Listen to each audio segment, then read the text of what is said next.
Bonjour everyone, Pantoufleee here today for a new video in which we're going to talk about the AMX50B. I'm going to be honest with you, the only advantage of the lockbox is that I had to play countless tanks and therefore I have a lot of ace tankers, so a good number of videos to produce. And today we're going to talk about the AMX50B because the replay I managed to get with it illustrates perfectly, in my opinion, how you are supposed to play that tank. Because I know a lot of people kept struggling with it due to its hard to understand playstyle. First of all, let's try to compare the T57 Heavy and the AMX50B, but briefly because that would be the subject of the whole video.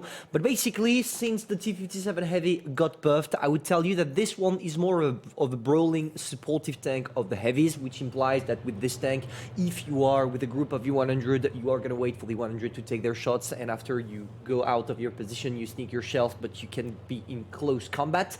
Whereas with the AMX50B, as you are a little bit weaker, especially on the armor profile, what you need to do is playing more subtle. What I mean by that is that you're going to take some distance, you are not going to brawl straight into it, you are not going to be in close combat. And this is probably the main reason why, in my opinion, the T57 Heavy is a much more popular tank because it's easier to play. The second difference being that due to the lack of armor between both tanks, the AMX50B will be a tank in which you are going to be more punished than the T57 Heavy. For the rest of the statistics, 3 shells in the magazine, 1.2k burst ability, so 400 alpha damage per shot, a good accuracy if you ask me, 0.30, which is really good. The penetration is good as well because I'm using calibrated shell, and 10 degrees of gun depression that should allow you to do the job on pretty much every single terrain, but keep in mind that your turret, if exposed, will be penetrated. And the second cool thing about it is the mobility that is just crazy, 50 kilometers per hour that you can climb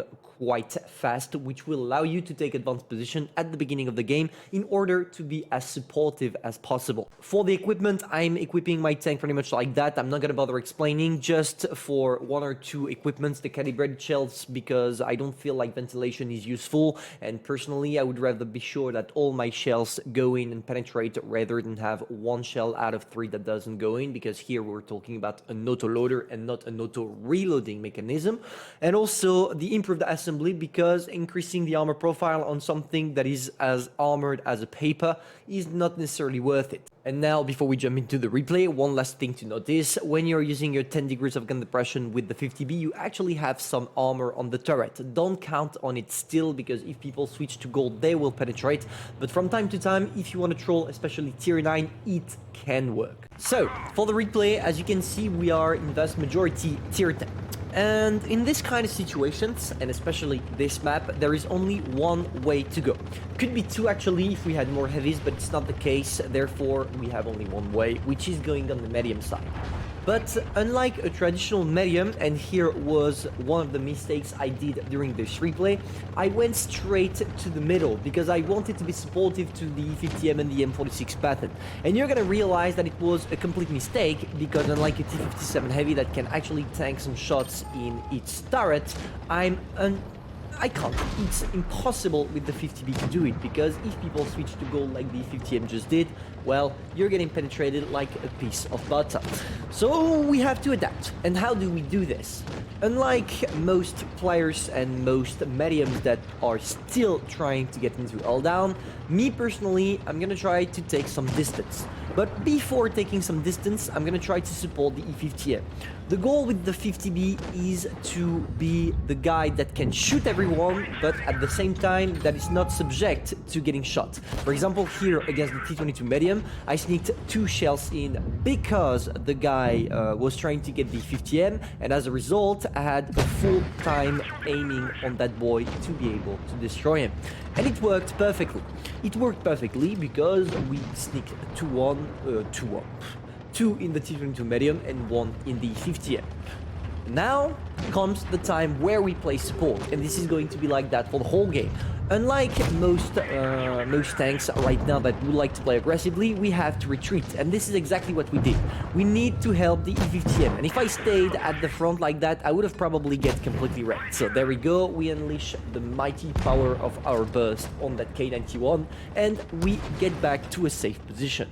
Once again, in the turret, getting penetrated. As I already told you, with this tank, don't count on your armor. And here I'm gonna do my second mistake. because I thought with 10 degrees of gun depression I would be able to do this, and it seems like no, it's impossible. So we're gonna try to get 2 ins the T125. It doesn't work, and now I'm reloading. And here is something simple. I have 2 choices to fight against the T125.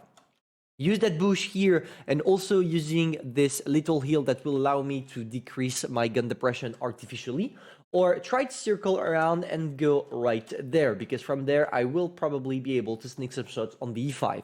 But if I went here, I would expose myself to an heavy 183 that would have decided to go right there somewhere, and this is why I'm not gonna try it. We are not gonna try it, and we are gonna get the position on my right near the bush.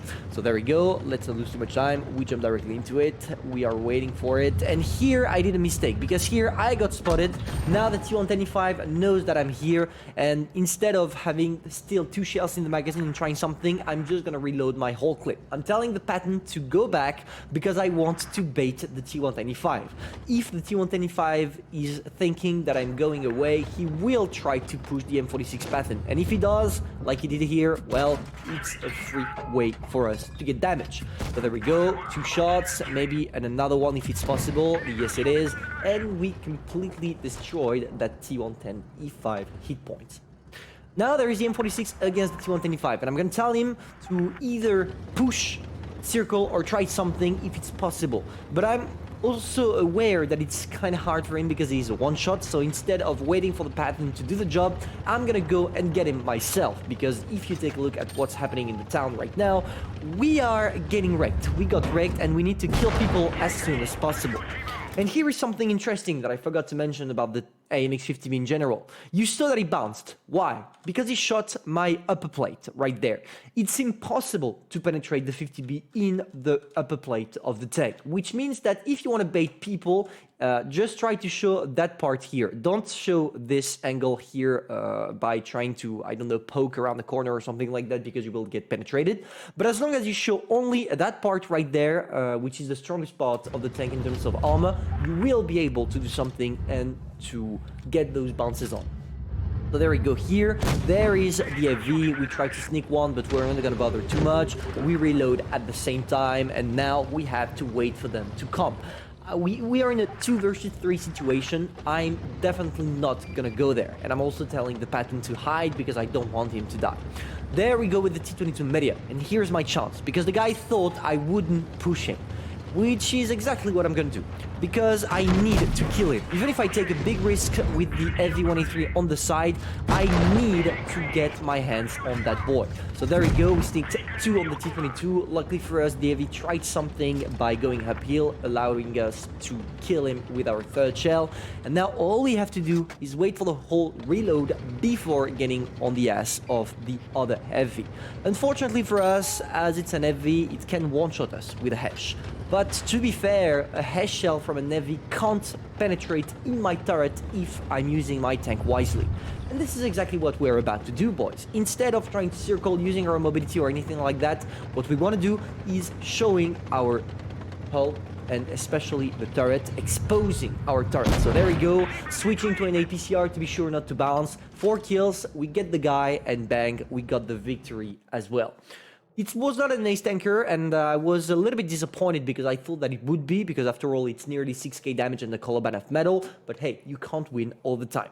So yeah, this is pretty much what you need to do with the 50B. You saw that in this replay, I did not take too many risks. I took risks that were calculated against the T125, against the T22 medium, but never did I try to brawl against my opponents, to play aggressively. This is not what the 50B is meant for. If you want to play more aggressively like that while still having an auto-loading 3-shell gun, then go ahead and take the T57 Heavy. But for the 50B, you definitely require a lot of skill. It's not a tank that is made for everyone, and I just hope that you have that in mind while grinding it. If you are a new player or an average one, do not take that tank, please.